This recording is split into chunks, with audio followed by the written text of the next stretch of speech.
I Died on a Park Bench, a story of love and second chances. Contemporary fiction written by Sirlucious. I died on a park bench, December 17th. I remember the date because it was my mother's birthday. She had been gone for 30 years by then, but I still thought about her every December. That year, I thought about her as the cold crawled into my bones. 19 degrees, maybe colder. I had a thin jacket, stolen from a donation bin behind a church. It didn't help. My hands were blue. Every breath sounded like a broken engine trying to turn over. No one saw me die. A police officer found my body at 6:23 a.m. He knelt down, touched my neck, and sighed. No wallet, no phone, no ID. Just an old man in a stained jacket, curled on a bench like he had simply fallen asleep. I was 63 years old, homeless for 4 years, bankrupt 3 times before that, a failed husband, a failed entrepreneur, a failed human being basically. No funeral, no obituary. The city cremated me with 17 other unclaimed bodies. My ashes were scattered in a plot of land behind the county morgue. I had never seen it. I don't think anyone ever visited it. If there was an afterlife, I didn't find it. Instead, I opened my eyes. The ceiling was white. Familiar, wrong. I sat up so fast my head spun. I was in a bed. A real bed. Soft sheets. A pillow that didn't smell like rain and garbage. Outside that window, the skyline of a city I hadn't lived in for 30 years. I looked at my hands. Young, smooth, no arthritis, no scars from sleeping on concrete. I stumbled to the bathroom.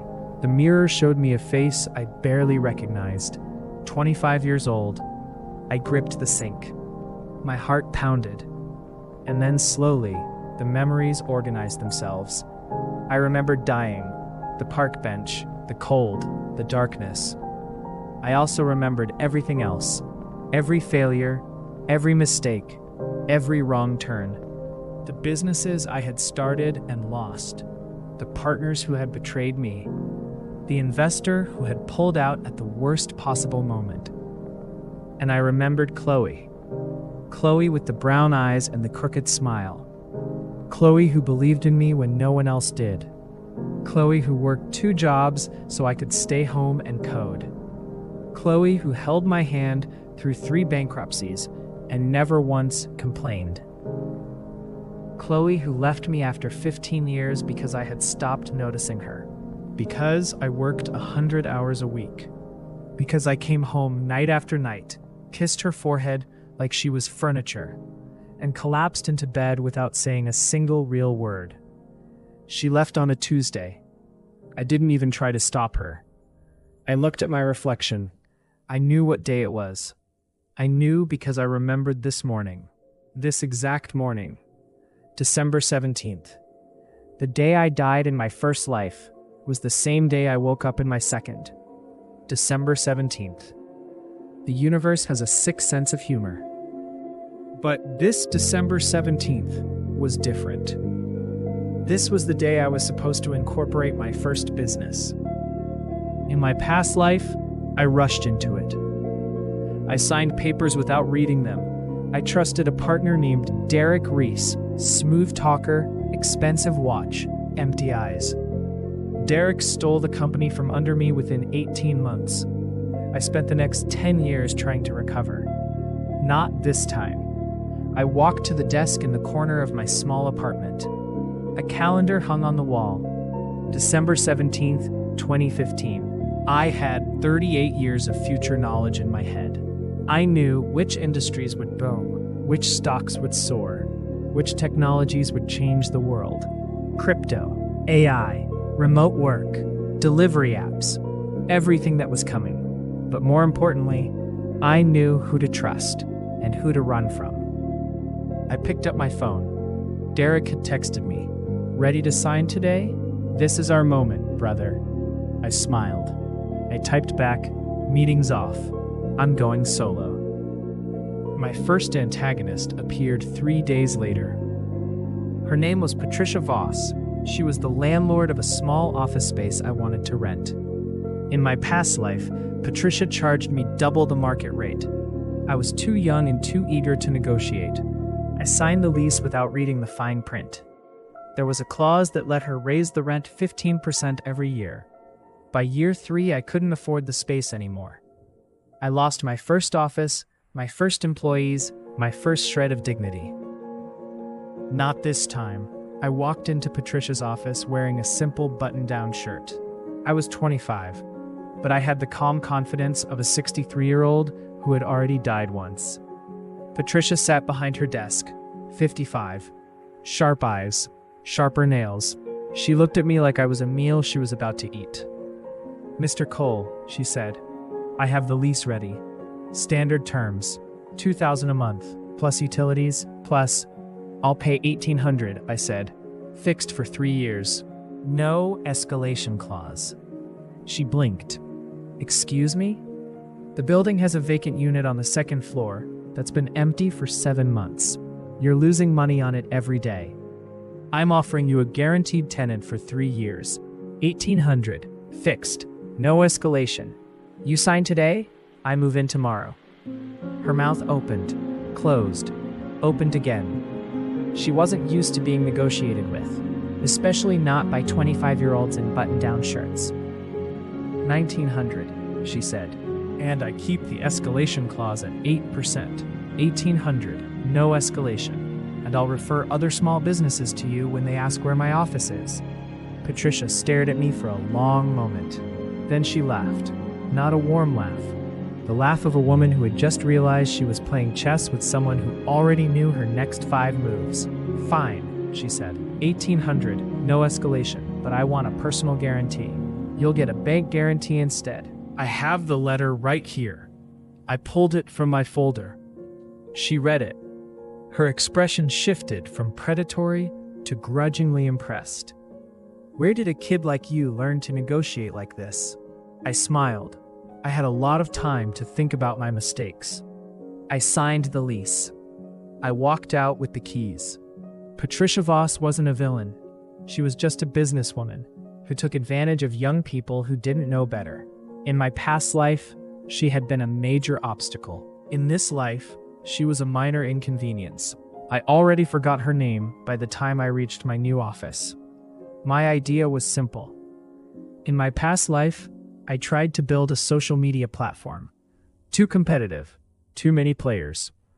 I got crushed within 2 years. This time, I chose a different path. I remembered a conversation I overheard in 2023. A venture capitalist complaining that there was no good software for small construction companies to manage their supply chains. Every solution was either too expensive or too complicated. I had never worked in construction, but I knew how to code. And I knew that if I built something simple, affordable, and easy to use, I could capture a massive market before anyone else thought of it. I worked 18 hours a day for 6 months. I slept on a futon in my office. I ate ramen and protein bars. I wrote every line of code myself. In my past life, I was distracted. Networking events. Meetings with investors who wanted to change my vision. Months wasted on things that didn't matter. Not this time. This time, I just built. By June of 2016, I had a working prototype. I called it BuildFlow, a mobile app that lets small contractors track materials, schedule deliveries, and manage invoices in one place. It was ugly, it was basic, but it worked. I launched it on a Tuesday.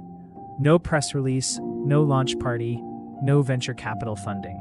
First week, 73 downloads. Second week, 200. Third week, 800. I didn't celebrate. I went back to work. My second antagonist appeared in August. His name was Marcus Webb. He was the founder of a competing software company called BuildSmart. Marcus was 42, successful, and deeply threatened by the fact that a 25-year-old nobody had built a product that was stealing his customers. He didn't attack me directly. He played the long game.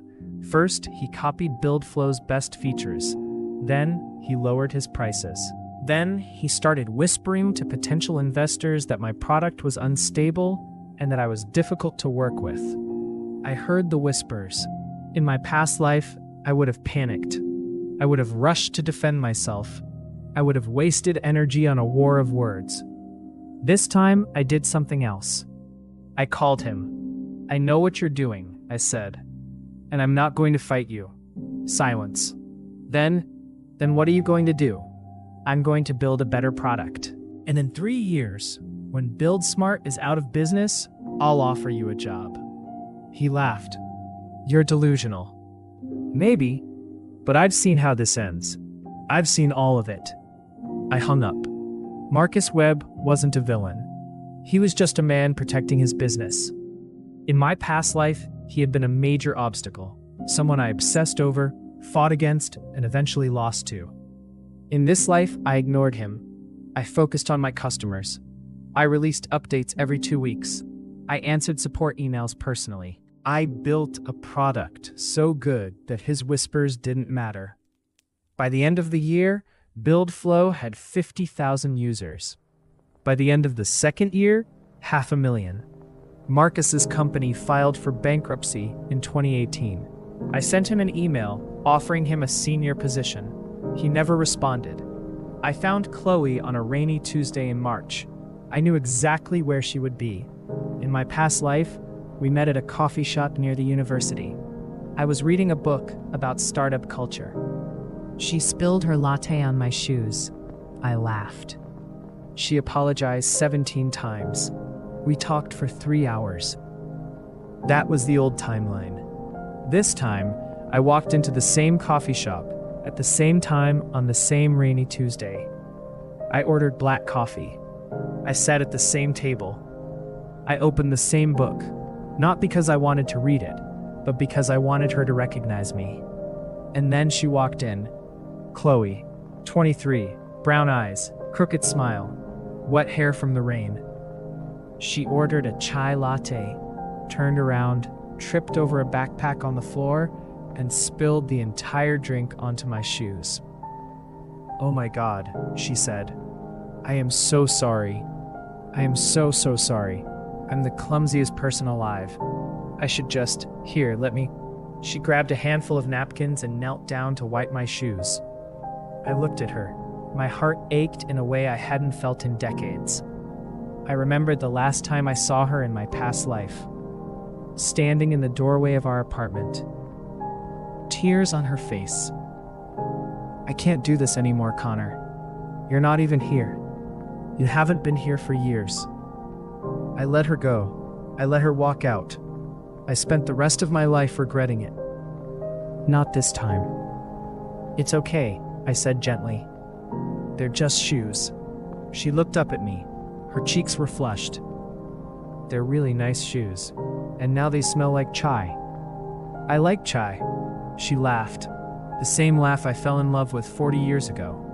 The same laugh I stopped hearing after a decade of silence. "I'm Chloe," she said, extending her hand. "Connor." "Well, Connor, let me buy you another coffee. And maybe a shoe cleaning service." "Or," I said, "you could just sit with me for a while." She sat. We talked for 3 hours. Books, music, her dream of becoming a graphic designer, my new company, nothing and everything.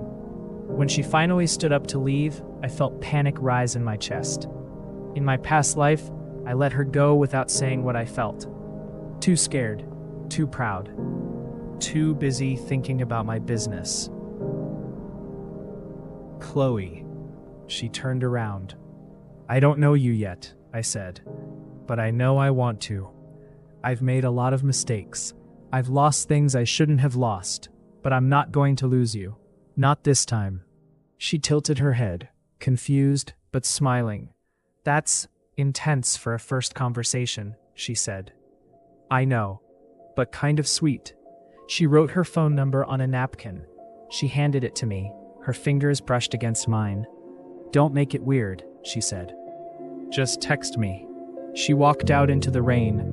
I sat there for a long time, holding the napkin, listening to my heart beat in a chest that was young and strong and full of hope. My third antagonist appeared 2 years later. Her name was Yuki Tanaka, venture capitalist from Silicon Valley. She wanted to invest in BuildFlow, $10 million for 30% of the company. In my past life, I took the money. I gave up control.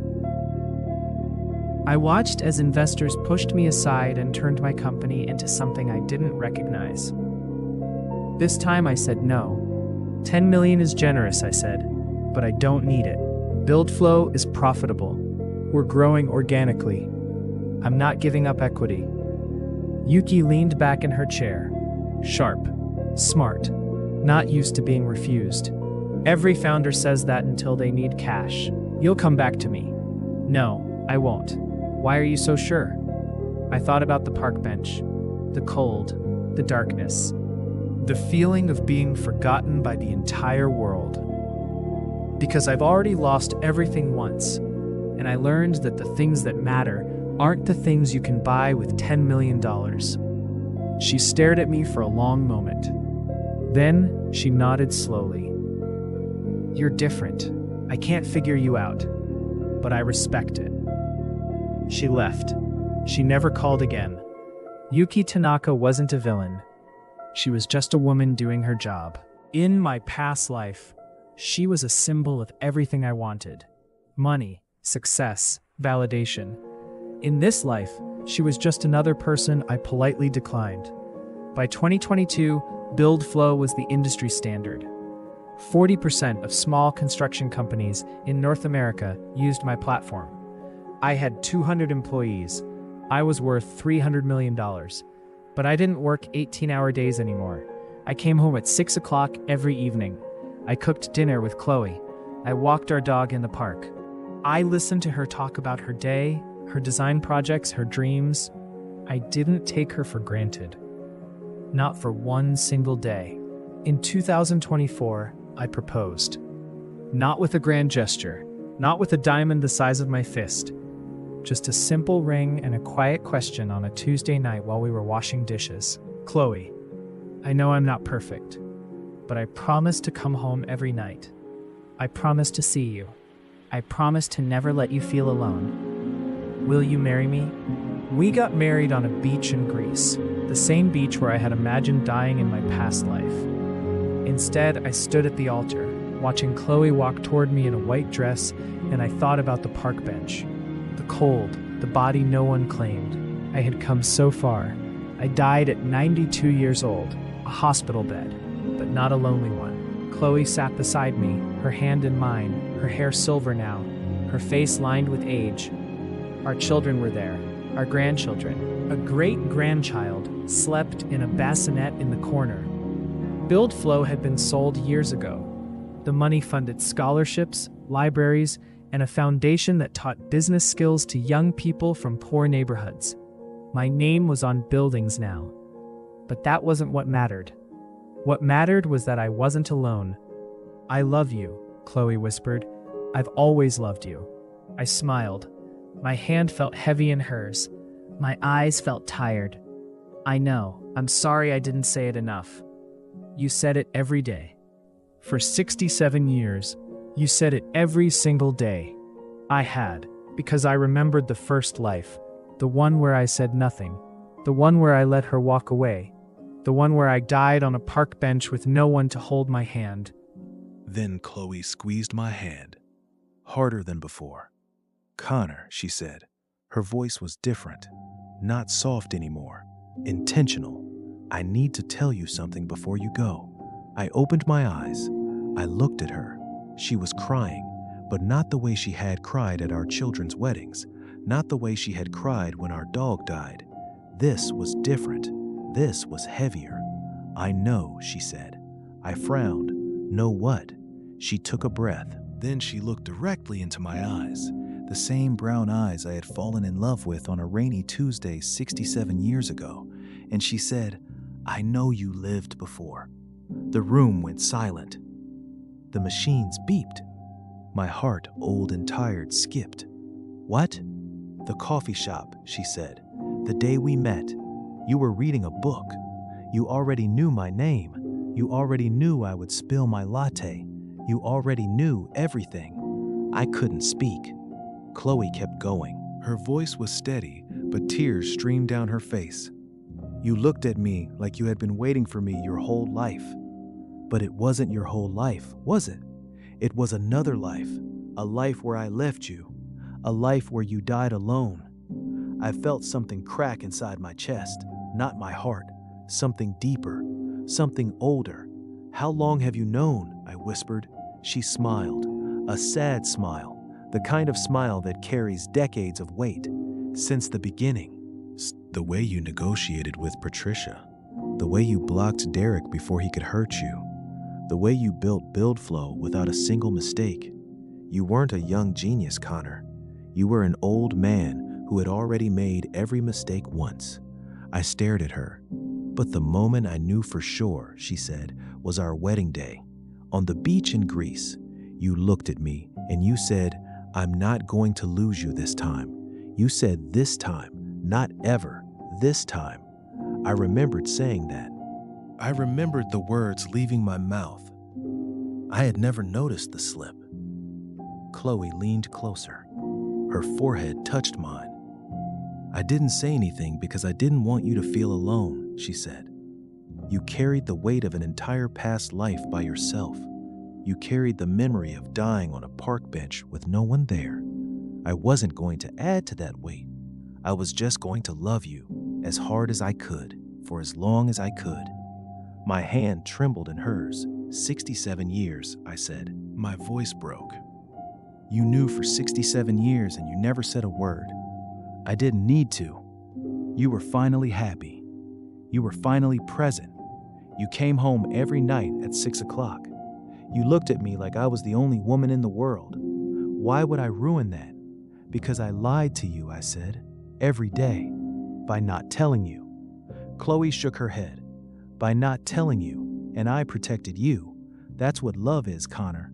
Not grand gestures, not perfect honesty, just silently, for decades. I started to cry. Not the quiet tears of an old man. Not the quiet tears. Ugly crying. The kind I hadn't done since the night I wrote my first song in a closet in my past life. Chloe held my face in her hands. Do you want to know the real reason I stayed? She asked. I nodded. Because in the first life, the one you never told me about, I left you. And I spent the rest of my life regretting it. I died alone too, Connor. Not on a park bench, but alone. And when I woke up on that rainy Tuesday, I remembered everything too. The room stopped. I pulled back. I looked at her. You also. She nodded, tears falling. I was 23 years old. Saipoathi. I walked into that coffee shop. I saw you sitting there with that stupid book. And I knew you remembered too. I could see it in your eyes. The same pain, the same fear, the same desperate hope. She pressed her lips together, so I spilled my latte on purpose. I laughed, a broken, wet, astonished laugh. You what? I spilled it on purpose, she said again. I needed an excuse to talk to you, and I needed you to see me, really see me. Not the Chloe from your past life who left you. The Chloe who came back, who chose to stay. I held her face in my hands now, my old, wrinkled, tired hands. We both came back, I whispered. We both came back, she said. And we both pretended not to know. Because we were scared, she said. Scared that if we admitted it, the magic would break. Scared that we would lose each other again. I pulled her close. Her head rested on my chest. The machines beeped. The family watched in quiet confusion, not understanding what we were saying, but understanding that something holy was happening. I didn't die alone this time, I said. No, Chloe whispered. You didn't. Neither did you. No. I closed my eyes. But this time, I wasn't letting go. Thank you, I said, for spilling your latte. She laughed into my chest. Thank you for waiting for me, in both lives. I felt my heart slow. The beats grew further apart, but I wasn't afraid because Chloe was there, and she always had been. In both lives. At the end of both lives. The last thing I heard was her voice, soft and steady, saying my name one final time. Connor, I'll find you again. In the next one, I'll always find you. I smiled, and then I let go.